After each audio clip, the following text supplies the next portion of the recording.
جو خطیب آیا اس نے یہی رونا رویا کہ میری قوم بے راروی کا شکار ہے.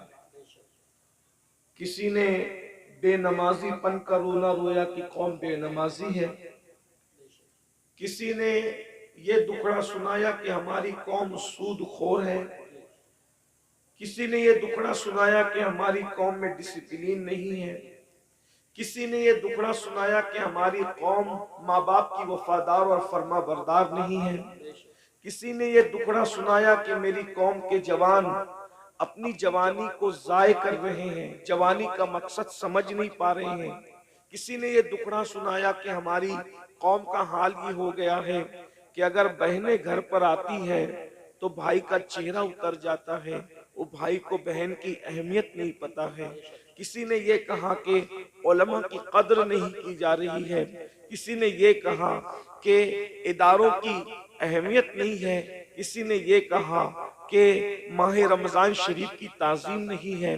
غرض کے سب نے اپنے اپنے طور پر جو مشاہدہ کیا وہ دکھڑا آپ کے سامنے پیش کیا، اور ہم بھی وہی دکھڑا لے کر کے آئے ہیں. لیکن ایک سوال پیدا ہوتا ہے، ایک سوال پیدا ہوتا ہے کہ یہ بتائیں کہ یہ سارے گناہوں کی جڑ کیا ہے؟ اتنے سارے یہ جو جرائم ہے، بے نمازی پن لے لیں، بدکاری لے لیں، اسی طریقے سے دین سے دوری لے لیں، ماں باپ کی نافرمانی لے لیں، بے پردگی لے لیں خواتین کے اندر، اسی طرح عورتوں کا گھروں کو چھوڑ کر کے بیوٹی پارلروں تک جانا، عورتوں کا میک اپ کے نام پر غیروں کے سامنے بیٹھ کر اپنے ہاتھوں کی ہتھیلیاں ان کے زانوؤں پہ رکھ کر کے مہندی لگانا، یہ سارے جرائم کی اصل جڑ کیا ہے؟ تو مجھے جو سب کچھ سمجھ میں آتا ہے مختصر میں وہ یہ کہ ہماری قوم کے پاس جو علم ہونا چاہیے، جو ایجوکیشن ہونا چاہیے، جو معلومات ہونی چاہیے، وہ ان کے پاس نہیں ہے. ہماری قوم بے راروی کا جو شکار ہے اس کی سب سے بڑی وجہ یہ ہے کہ ان کے پاس علم نہیں ہے، ان کے پاس تعلیم نہیں ہے. یاد رکھیے ساری برائیوں کی جڑ علم کا نہ ہونا ہے، تعلیم کا نہ ہونا ہے. جب بھی کسی قوم کے پاس علم نہیں ہوتا تو وہ قوم بے راروی کا شکار ہوتی ہے. آپ خود دیکھیں. آئیے میں آپ کے سامنے علم کی برکت رکھنا چاہتا ہوں، بہت توجہ کے ساتھ آپ سنیں. اللہ کے رسول علیہ السلام جب زمین پہ تشریف نہیں لائے تھے تو اس وقت مکے ہی کی حالت صرف دیکھ لیں. ابھی میں پوری دنیا کی بات نہیں کرتا، ابھی پوری دنیا کا ذکر نہیں کرتا، صرف ایک شہر مکہ المکرمہ کا ذکر کرتا ہوں. ذرا غور کریں مکہ المکرمہ کون سا شہر ہے جسے قرآن کہتا ہے وَمَن دَخَلَهُ كَانَ آمِنًا، کہ جو اس میں داخل ہو گیا وہ امن میں آ گیا. امن والے شہر کو کتنی گنڈا گردی کا سامنا تھا. اللہ اکبر. جو شہر امن والا تھا، جو شہر حرم ہے، جہاں کی گھاس اکھاڑنے کی اجازت نہیں، جہاں کے جانوروں کو ستانے کی اجازت نہیں، جہاں جانور سائے میں بیٹھ جائے تو اس کو اٹھانے کی اجازت نہیں، جہاں جانور کو دھمکانے کی اجازت نہیں، جہاں جانوروں کے جنگلی جانوروں کے انڈوں کو توڑنے کی اجازت نہیں. اللہ اکبر. جہاں اللہ اکبر اہل احرام پر حرم میں شکار کرنے کی اجازت نہیں، ایسے حرم کے اندر لوگ اپنی بیٹیوں کو اپنے ہاتھ سے زندہ دفن کر رہے تھے. حدود حرم کے اندر بالکل حرم کے سامنے. ایک تو حرم وہ ہے، ایک تو حرم وہ ہے جس کو اللہ و رسول نے حرم کے طور پر حدود مقرر کی ہے، لیکن ایک تو مسجد حرام ہے، یعنی حرم میں بھی جو بہت اعلیٰ درجہ رکھے اسے مسجد حرام کہتے ہیں.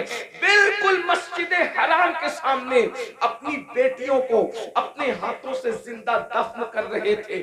اللہ اکبر.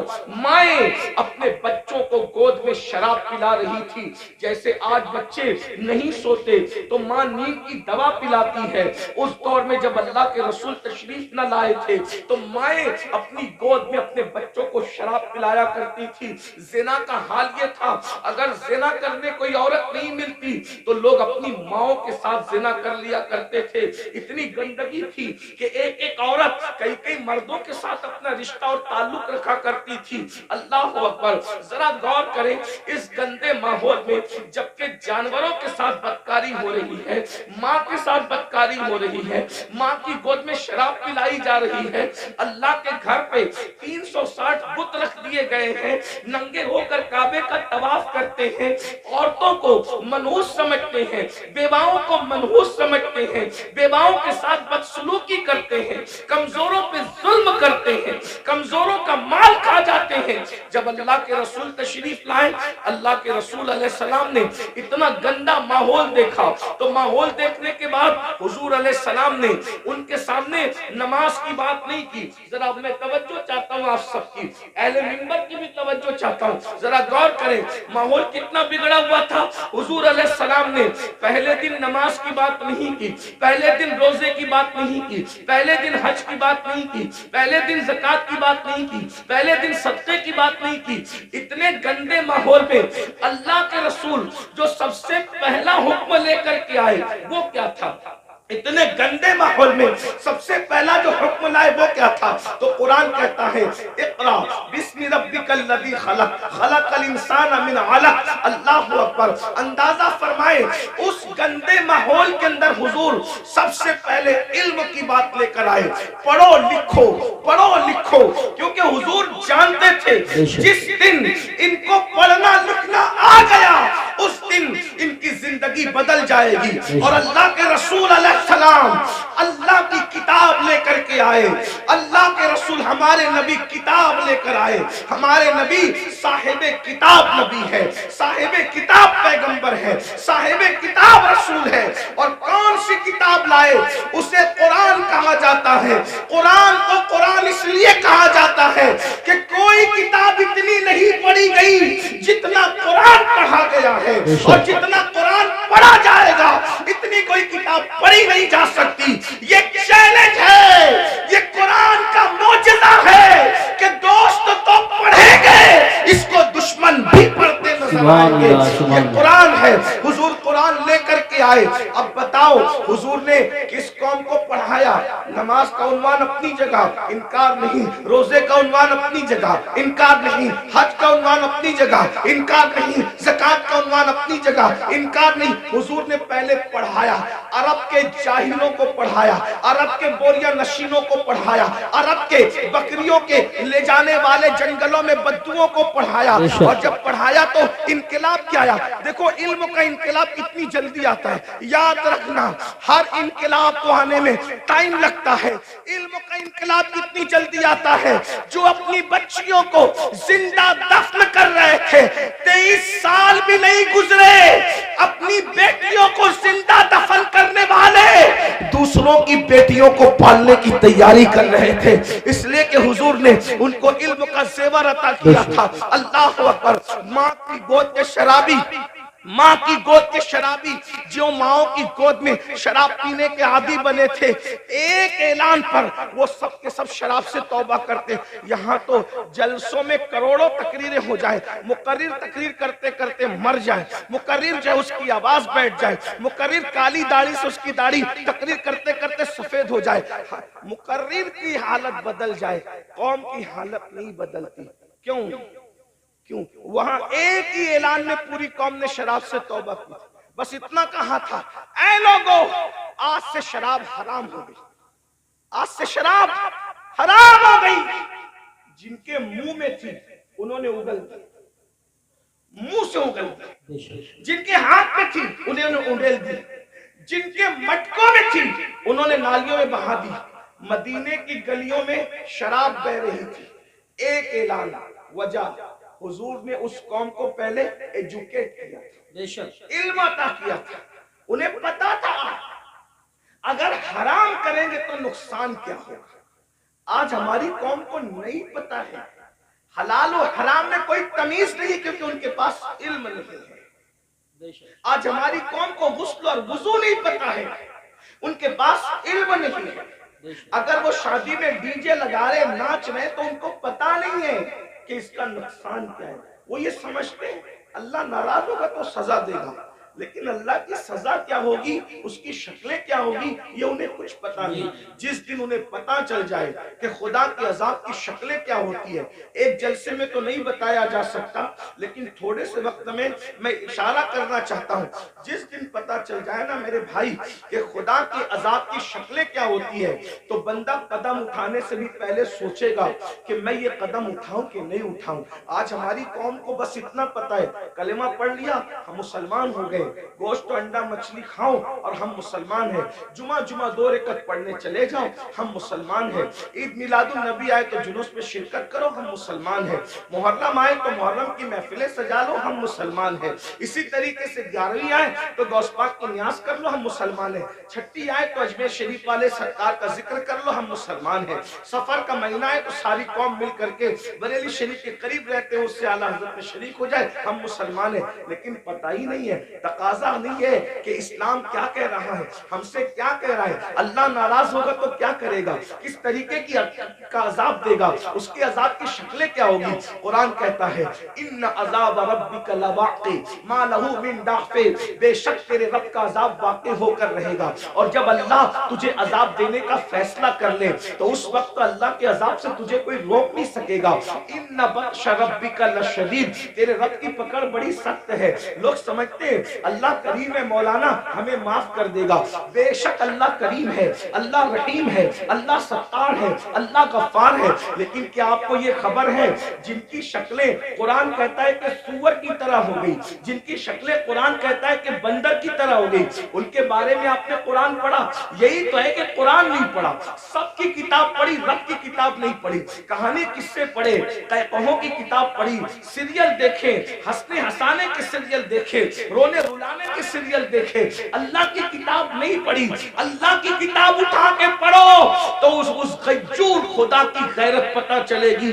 تم کیا سمجھتے ہو گناہ کرنے والوں، خدا کے غضب کو چیلنج کرنے والوں، کیا سمجھتے ہو جن کی شکلیں قرآن کہہ رہا ہے کہ ہم نے سور اور بندر کی طرح کر دی تھی، وہ کون لوگ تھے؟ وہ پٹھان کے بچے تھے، وہ مغل کے بچے تھے، وہ شیخوں کے بچے تھے، کس کے بچے تھے؟ تو یہ پتہ ہے کس کے بچے تھے؟ وہ مغل نہیں تھے، وہ پٹھان نہیں تھے، وہ شیخوں کے بچے نہیں تھے، جن کی صورت اللہ نے سور اور بندروں کی طرح کی وہ انبیاء کی اولاد میں سے تھے۔ اللہ قرآن اٹھا باضابطہ ان کا نسب پہلے بیان کیا، وہ بنی اسرائیل تھے، اور بنی اسرائیل کون ہے؟ اسرائیل حضرت یعقوب کا لقب ہے، اور بنی اسرائیل مطلب اولاد یعقوب، اولاد یعقوب، اللہ اکبر۔ اور اولاد یعقوب کا مطلب کیا؟ یہ بنی اسرائیل، اور یعقوب علیہ السلام کا سلسلہ نسب کیا؟ یعقوب علیہ السلام کی ابا حضرت اسحاق علیہ السلام، اسحاق علیہ السلام کی ابا جان حضرت سیدنا ابراہیم علیہ السلام، یہ ہے ان کا سلسلہ نسب۔ لیکن اللہ، اب میں آپ سب کی توجہ چاہتا ہوں، اپنے بھائیوں کی بھی اور بہنوں کی بھی۔ میرے بھائیوں، جب نبی کی پیغمبروں کی اولاد گناہ کرے تو اللہ دنیا کے اندر ان کی شکل سور اور بندر کی طرح کر دے تو ہمارا کیا حال ہوگا، ہمارا کیا انجام ہوگا؟ آپ سوچتے ہیں لیکن اس دنیا میں تو کسی کی شکل سور اور بندر کی طرح نہیں ہوتی۔ میں نے کہا الحمدللہ بالکل نہیں ہوتی۔ اس کی وجہ یہ ہے کہ ان کو جو پیغمبر ملے تھے وہ اور تھے، اور ہمیں جو نبی ملا ہے وہ اور ہے۔ ہمارا نبی نبی الانبیاء ہے، ہمارے آقا سید الانبیاء ہے، ہمارے آقا محبوب خدا ہے۔ لیکن یاد رکھنا اس کا یہ مطلب نہیں کہ محبوب کی خاطر اگر دنیا میں شکلیں نہیں بگڑ رہی ہے تو قبر میں بھی نہیں بگڑے گی، ایسا نہیں ہے۔ قبر میں شکلیں بگڑے گی۔ اللہ کے رسول علیہ السلام نے فرمایا ہم نے شب معراج، آقا فرماتے ہم نے شب معراج جب جہنم کا مشاہدہ کیا تو ہم نے دیکھا کہ کچھ لوگوں کی شکل کتے کی طرح ہے، کچھ لوگوں کی شکل خنزیر کی طرح ہے، کچھ لوگوں کی شکل بندر کی طرح ہے۔ حضور فرماتے ہم نے شب معراج دیکھا، اللہ اکبر، اللہ سے ڈرتے کیوں نہیں، اللہ سے خوف کرتے کیوں نہیں؟ آئیے میں آپ کو بتاؤں، اللہ اکبر، آقا کریم رؤوف الرحیم صلی اللہ علیہ وآلہ وسلم ارشاد فرماتے ہیں کہ معراج کی شب ہم نے ایک منظر دیکھا۔ آقا فرماتے جنت کی سیر کی آقا نے اور جہنم کا مشاہدہ کیا۔ دیکھو یہ باتیں ہمیں نہیں پتا ہے، جس دن پتا چل جائے گی اس اس دن ہمیں احساس ہوگا اور ہمیں یقین ہے ہماری قوم کو جب کوئی بات پتہ چلتی ہے تو وہ اس پر عمل کرتے ہیں، کیونکہ اس پر قرآن کی نص موجود ہے وَذَكِّرْ فَإِنَّ الذِّكْرَىٰ تَنفَعُ الْمُؤْمِنِينَ کہ مومنوں کو نصیحت کرو کہ نصیحت مومنوں کو فائدہ دیتی ہے۔ یہ اتنے نوجوان داڑھی کیوں رکھ رہے ہیں؟ یہ کسی نہ کسی خطیب کی گفتگو کا اثر ہے۔ بہت سارے جوان نماز کیوں پڑھ رہے ہیں؟ ہم اللہ اکبر، بہت سارے علاقوں میں ہم لوگ گئے نہیں، بہت سارے دوسرے خطبہ نہیں گئے، لیکن کسی نے کہا ہمارے امام صاحب نے نماز پہ تقریر کی، ہم نمازی بن گئے، داڑھی پہ تقریر کی، ہم داڑھی رکھیں۔ تو پتہ چلا یہ جلسے بالکل بھی لایانی نہیں ہے، غیر ضروری نہیں ہے۔ مومنین کو نصیحت فائدہ دیتی ہے، بس ناصح کی نیت صحیح ہونی چاہیے اور سننے والوں کو بھی صحیح طور پر سننے کا شوق ہونا چاہیے۔ اب آئیے ذرا تھوڑا سا دل کے کانوں سے سن لے۔ آپ نے گزشتہ مہینے کے اخیر میں معراج مصطفیٰ تو سنا ہوگا، لیکن معراج کا ایک حصہ ذرا ہم سے بھی سن لے۔ اللہ اکبر، آقا کریم صلی اللہ علیہ وآلہ وسلم ارشاد فرماتے ہیں کہ معراج کی شب ہم نے کیا دیکھا؟ اللہ اکبر، جب جہنم کا مشاہدہ کیا۔ مشاہدے اور سیر میں فرق ہے، جنت کی سیر کی ہے، جہنم کا مشاہدہ کیا ہے۔ اللہ اکبر، تو فرماتے ہیں خون کا دریا تھا، پیپ کا دریا تھا اور اس میں بندہ تیر رہا تھا۔ خون اور پیپ کے کھولتے ہوئے دریا کے اندر کوئی تیر رہا ہو، تھوڑا توجہ کیجئے گا میرے پیارے آقا علیہ الصلوۃ والتسلیم کے پیارے دیوانوں، ذرا غور کیجئے گا۔ اگر اپنے آپ سے محبت ہے اور اپنے نبی کی باتوں پر یقین ہے تو یہ باتیں میری نہیں ہے، یہ باتیں مصطفیٰ جان رحمت صلی اللہ علیہ وآلہ وسلم کی ہے۔ ذرا غور کرو، ماں اور بہنوں کی بھی توجہ چاہتا ہوں، یاد رکھنا کسی کی بھی بات میں شک کرو گے تو کوئی نقصان نہیں ہوگا، لیکن اپنے نبی کی بات میں شک کرو گے تو ایمان بھی ہاتھ سے جا سکتا ہے۔ یہ تمہارے اور میرے نبی نے فرمایا شب معراج جہنم کا مشاہدہ ہو رہا ہے، خون کا دریا ہے، پیپ کا دریا ہے اور وہ کھولتا کھولتا خون ہے، کھولتا کھولتا پیپ ہے، اس میں ایک بندہ ڈبکیاں لے رہا ہے، ایک بندہ تیر رہا ہے۔ جیسے ہی وہ منہ باہر نکالتا ہے، جیسے ہی وہ سر باہر نکالتا ہے، اس کے منہ میں پتھر ڈالے جاتے ہیں، جہنم کی آگ کے بنے ہوئے پتھر اس کے منہ میں ڈالے جاتے ہیں اور اس کا منہ پھر اسی دریا میں ڈوب جاتا ہے۔ اس پر یہ عذاب ہو رہا تھا، رحمت للعالمین سے دیکھا نہ گیا، حضور تڑپ گئے، حضور بے چین ہو گئے، حضور بے قرار ہو گئے اور پوچھنے لگے جبریل یہ کون لوگ ہیں کہ خون اور پیپ کے دریا میں ڈبکیاں لیتے ہیں اور جب منہ باہر نکالتے ہیں تو پتھر، وہ بھی جہنم کی آگ کے پتھر، ان کے منہ میں ڈال کر ان کو ڈبا دیا جاتا ہے۔ یہ دردناک عذاب کیوں ہو رہا ہے؟ تو جبریل امین نے عرض کیا یا رسول اللہ، یہ آپ کی امت کے وہ لوگ ہیں جو دنیا میں سود کھایا کرتے تھے، یہ سود کا کاروبار کیا کرتے تھے، یہ سود کا دھندا کیا کرتے تھے۔ میں آپ سے پوچھنا چاہتا ہوں دنیا ہی سب کچھ ہے؟ بولو اگر کسی سچے مسلمان کو یہ پتا چلے کہ سود کھانے کا انجام کیا ہے، وہ پیپ کا دریا، وہ خون کا دریا۔ اور خون کا دریا کیوں ہے؟ میں نے غور کیا کہ سود خوروں کے لیے پیپ اور خون کا دریا کیوں ہے، تو بہت سوچنے کے بعد مجھے یہ سمجھ میں آیا کہ سود خور لوگ قوم کا خون چوستے ہیں، قوم کا خون چوستے ہیں، ان کی غربت کا فائدہ اٹھاتے ہیں، ان کی مجبوریوں کا فائدہ اٹھاتے ہیں۔ اس لیے دیکھو قدرت نے ان کو خون اور پیپ کے دریا کی سزا دی ہے۔ اب میں آپ سے پوچھنا چاہتا ہوں اے سود کا دھندا کر کے، اے بیاج کا دھندا کر کے، اے انٹرسٹ کا دھندا کر کے مالدار بننے والوں، ذرا غور کیجئے کتنا بھی مال کما لو گے، تھوڑا دھیان دینا میری بات پر، کتنا بھی بڑا محل ہو، تاج محل کی طرح بھی محل بنا لو، جب آخری میں ڈاکٹر کہے گا نا کہ یہ بہت بیمار ہے، اس کے بچنے کی امید نہیں ہے، تو آپ کے بچے، ہمارے بچے کیا کریں گے؟ آپ ہو یا ہم ہو، کوئی ہو، بولو بچے کیا کریں گے؟ اٹھا کے سیدھا ہاسپٹل میں داخل کر دیں گے۔ بتاؤ جس مال کو اللہ کی نافرمانی کر کے کمایا تھا، کروڑوں روپے کا محل بنایا تھا حرام مال سے یا حلال سے بھی بنایا تھا، لیکن آخری سانسیں کہاں لے رہے ہو؟ آخری سانسیں کہاں لے رہے ہو؟ ہاسپٹل کی چار دیواری میں. یہی ہے نا تمہاری دنیا. جس دنیا کی خاطر اللہ کو ناراض کیا, جس دنیا کی خاطر خدا کو ناراض کیا, آخری اینڈ کیا ہے, آخری انجام کیا ہے؟ دنیا کے 80% لوگ ہاسپٹل میں آخری سانس لیتے ہیں, اور اکثر لوگ تو آئی سی یو میں آخری سانس لیتے ہیں. ہائے ہائے, قدرت کا امتحان تو دیکھو, قدرت کی سزا تو دیکھو. یاد رکھنا, بہت کم وہ خوش نصیب ہے جو اللہ اکبر سجدوں میں جاتے ہیں, خدا کے حرم میں جاتے ہیں, تلاوت کرتے کرتے جاتے ہیں. 80% لوگ دواخانوں کی چار دیواریوں میں آخری سانس لیتے ہیں. اللہ اکبر. میں اس پہ کوئی فتویٰ نہیں لگا رہا ہوں, میں مفتی بھی نہیں ہوں, لیکن اتنا ضرور کہوں گا, ذرا غور تو کرو. کروڑوں کی بلڈنگ پڑی ہوئی ہے اور آپ کرائے کے دواخانے کے اندر آخری سانس لے رہے ہو. پلنگ ہے, ہاں ہاں, کپڑوں پہ غرور کر کے خدا کو بھولنے والوں, یہ خدا کا امتحان دیکھو, اللہ کی آزمائش دیکھو, خدا کا امتحان دیکھو. ان عذاب ربک لواقع. ارے فرعون جس امتحان سے گزرا, اس امتحان سے تم بھی گزارے جاؤ گے. خدا کے غضب کو چیلنج کرنے والوں اپنے کپڑوں پہ اتراتے تھے, پہنانے والے خدا پہ ناز نہیں تھا, کپڑوں پہ گھمنڈ تھا نا, کپڑوں پہ غرور تھا نا. کیا ہوتا ہے, 50,000 کا میرا ڈریس ہے, 25,000 کے اچھے کپڑے پہنو, اسلام منع نہیں کرتا, لیکن آخری میں کیا ہے, سارے اچھے کپڑے اتار کے گھر رکھ دیے گئے اور ہاسپٹل کے کپڑے تمہیں پہنائے گئے. یہ مرنے سے پہلے خدا کا امتحان ہے. کس دنیا سے منہ لگا رہے ہو, کس دنیا سے دل لگا رہے ہو, کس دنیا کے چکر میں اللہ کو بھولے ہو, کس دنیا کے چکر میں شریعت کو پیٹ کے پیچھے ڈالے ہو, کس دنیا کے چکر میں دین کو پیٹ کے پیچھے ڈالے ہو. مسلمانوں, اگر تمہیں یہ علم ہو جائے کہ دنیا کی اوقات کیا ہے, تو تم کبھی دنیا کو منہ نہ لگاؤ, دنیا سے دل نہ لگاؤ. اللہ کے رسول علیہ السلام نے ایک مرتبہ دریا کے اندر اپنی انگلی ڈبوئی اور دریا میں انگلی ڈبو کر کے باہر نکالا, اور باہر نکال کر کے فرمایا, یہ میری انگلی میں جتنا پانی آیا وہ دنیا ہے, اور یہ جو سارا پانی ہے وہ آخرت ہے. اب بتائیں, قطرے کو لے کر کے سمندر کو چھوڑنے والے نادانوں, دراصل علم نہیں ہے.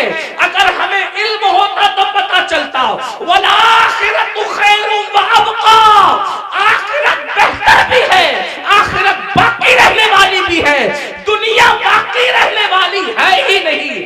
اور دنیا تو کہتے اسے ہیں جو ادنا کی بھی تصویر ہے, جو ادنا سے بھی گری ہوئی کو دنیا کہتے ہیں. ادنا کا مطلب سمجھتے ہیں نا, ادنا کا مطلب چھوٹا, اور دنیا, دنیا اور اس سے بھی گری ہوئی, جس کا نام ہی دنیا ہو, حقیر. لیکن یہ پتا, ہم سمجھتے دنیا کوئی بڑی چیز ہے. ارے نادان, دنیا کہتے ہی حقیر کو ہے. ایسی حقیر کہ اس سے زیادہ کوئی حقیر نہ ہو, جیسے بہتر, بہتر, بہترین, فضل, افضل. درجات بڑھتے ہیں نا, جب تفضیل کے ساتھ بات ہوتی ہے تو پھر درجات بڑھتے ہیں, ایسے جب تصغیر کے ساتھ بات ہوتی ہے تو پھر درجات گھٹتے ہیں نا. تو دنیا تصغیر ہے کیا, یہ اتنی حقیر ہے کہ اس سے بڑھ کر کوئی حقیر نہیں. لیکن ہمارے پاس یہ بھی علم نہیں ہے, دنیا دنیا بھی کہتے ہیں اور اس پر قربان بھی ہوتے ہیں. پتہ ہی نہیں ہے کہ حقیر پہ قربان نہیں ہوا جاتا. ارے جب فقیر پہ قربان نہیں ہوتے تو حقیر پہ کیسے قربان ہوتے ہیں؟ اگر قربان ہونا ہے تو اس پر قربان ہو جاؤ جس نے دنیا بھی پیدا کیا, آخرت بھی پیدا کیا. یزید دنیا پہ قربان ہوا, ختم کر دیا گیا. حسین دین پہ قربان ہوئے, آج حسین پاک کا ذکر بھی باقی ہے, نسل بھی باقی ہے. نعرہ تکبیر, دنیا کی خاطر, یا رسول اللہ, دنیا کی خاطر, یا رسول اللہ, یا علی, یا علی زندہ باد. دنیا کی خاطر ماشاءاللہ, اس نے دین کو پیٹ کے پیچھے ڈالا. اس کی نسل بھی مٹی, اس کی قبر بھی مٹی, اس کا دربار بھی مٹا, اس کا نام بھی مٹا. یہ تو ہم حسینیوں کا احسان ہے کہ بطور مذمت اس کا نام لے لیتے ہیں تو کہیں کہیں وہ یاد آ جاتا ہے. اگر ہم بطور مذمت جیسے شیطان کا نام آتا ہے اعوذ باللہ من الشیطان الرجیم کے طور پہ اللہ اکبر، اگر اس طریقے سے اس لانتی کا نام نہ لیں تو کبھی لوگ اس کو یاد نہ کریں. یہ تو حسینیوں کا احسان ہے کہ مذمت کے اعتبار سے کہیں نہ کہیں وہ یاد آتا ہے. یہ ہے دنیا. اب اسی دنیا میں غرق ہو رہے ہو، اسی دنیا میں ڈوب رہے ہو. تو آقا ارشاد فرماتے ہیں ہم اور آگے بڑھے. توجہ فرمائیں. آپ توجہ تو بہت اچھی کر رہے ہیں ماشاءاللہ، لیکن مزید غور کریں. آقا فرماتے ہیں ہم اور آگے بڑھے تو ہم نے کیا دیکھا؟ کچھ مرد اور عورتیں ہیں جن کی چمڑیاں آگ کی کینچی سے کاٹی جا رہی ہے. بس میں بات طویل نہیں کروں گا اور ختم بھی کر دوں گا وقت پہ، کیونکہ ہم 1 گھنٹہ لیٹ چل رہے ہیں اور مجھے دوسرے پروگرام کی طرف، رات کے پروگرام کی طرف جانا بھی ہے. لیکن غور سے سن لیں، معراج کا یہ بھی حصہ ہے. فرمایا کیونکہ معراج میں حضور اللہ فرماتا ہے لِنُرِيَهُ مِنْ آیَاتِنَا، ہم نے ان کو اس لیے سیر کرائی مسجد حرام سے مسجد اقصی تک تاکہ ہم ان کو اپنی نشانیاں دکھائیں. یہ نبی کا دیکھنا ہے، نبی کا دیکھنا ہے. جہنم میں لوگ بعد میں جائیں گے، نبی پہلے دیکھ رہے ہیں. جہنم میں لوگ بعد میں جائیں گے، نبی پاک پہلے دیکھ رہے ہیں. توجہ کریں، یہ نبی کا دیکھنا ہے، یہ نبی کے دیکھنے کی شان ہے. پھر بھی کچھ لوگ کہتے ہیں کہ نبی کو غیب کی خبر نہیں. میں نے کہا نادان، اگر یہ غیب نہیں ہے تو پھر غیب کسے کہتے ہیں؟ حضور دیکھ رہے ہیں. جہنم میں جانے سے پہلے جہنمیوں کو اللہ دکھا رہا ہے. فرماتے ہیں ہم نے دیکھا کہ جہنم کے اندر کچھ لوگوں کی چمڑیاں آگ کی کینچی سے کاٹی جا رہی، آگ کی کینچی سے، اور وہ چیخ پکار رہے ہیں اور ان کی چیخ سنی نہیں جاتی. کیسے سنی جا سکتی تھی؟ رحمت للعالمین ہے. حضور فرماتے ہیں جہنم کی آگ کی کینچیوں سے چمڑیاں کٹ رہی تھی. اس پہ ذرا دھیان دیں.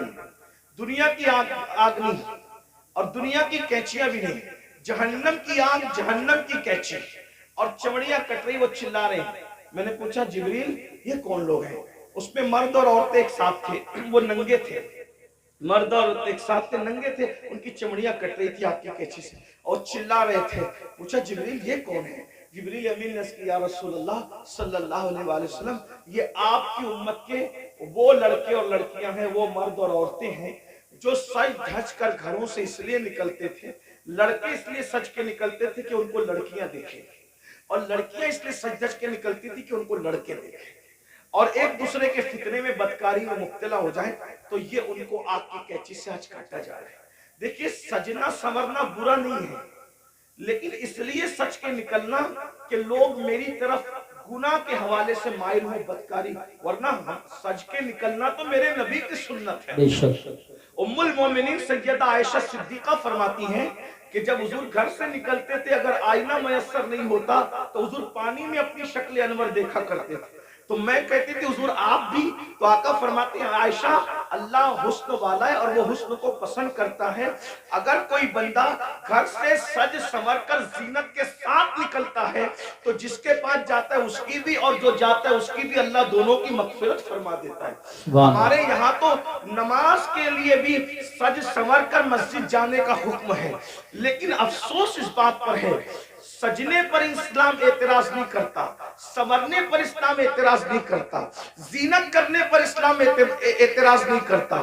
اسلام یہ کہتا ہے کہ اچھی نیت کے ساتھ زینت کرو. یہ نیت سے زینت کرنا، عطر لگانا، خوشبو لگانا اور اپنی شکلوں کو سنوارنا کہ معاذ اللہ مرد اس طرح سے کرے کہ عورتیں ان کی طرف متوجہ ہو اور بدکاری میں مبتلا ہوں، اور عورتیں اس لیے سجے سورے کہ مرد ان کی طرف متوجہ ہو کر بدکاری کے اندر مبتلا ہو جائے.